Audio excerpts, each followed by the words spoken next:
there's a couple of things that experts say that you really need to create a strong relationship. One is trust. And I really feel that when we're working together on a common goal, you know these people, it's very relational. You have fun together, but you're doing something for a common purpose. I started the New York and Connecticut region of Master Network 7 years ago. And I was by myself and I was walking around asking people if they like to be in a networking group.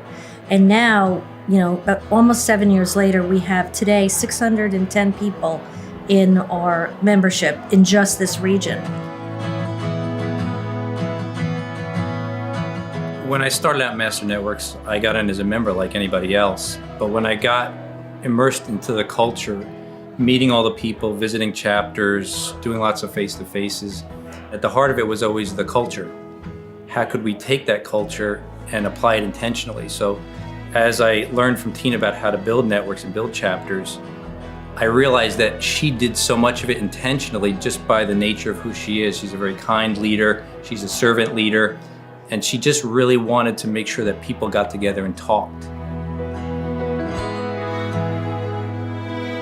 The pandemic started, we had gone into Zoom world just like everybody else had.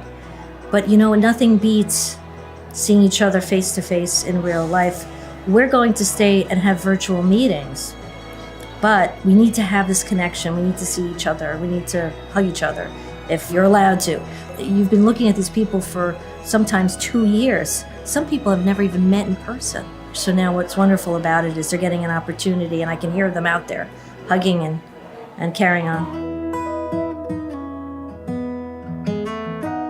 To spend all of 2020 and 2021 building relationships, becoming close with people, and really not getting together with them in person at all until a night like tonight, where I get to see people who I become very good friends with, and I don't spend a lot of time with them in person. So it becomes very emotional, and it's very fulfilling to see that there are people in this room tonight that just a few months ago were not a part of this, and they're already loving what they're experiencing. So for me, this is kind of a culmination of what we built and a reward for people putting up with Zoom, but then coming together just as friends.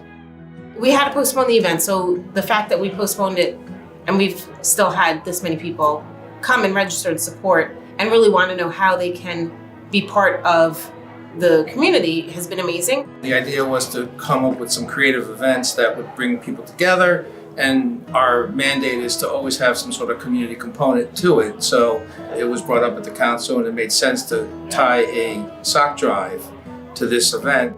We're expecting upwards of 3,000 pairs of socks being collected tonight. So we're making a difference as a community, which is what this is all about. There are so many people that are willing to be part of this and volunteer and give back to the community. We have something very special here that people want to be part of, and they care about more than just their business. They're trying to do as much as they can to help out everyone around them. Culture's everything. And that's why I always say, we don't just do business here together, we do life here together. These aren't people I just can count on and reach out to for business, for referrals. If someone's having a struggle, call me, I'm there, let me know what you need. We were able to be that support for each other because of the culture that Tina built here and that we're perpetuating. She is compassionate, she cares. It's about how you make people feel and caring about what they care about. We want people to feel that across the country, not just here, but everywhere.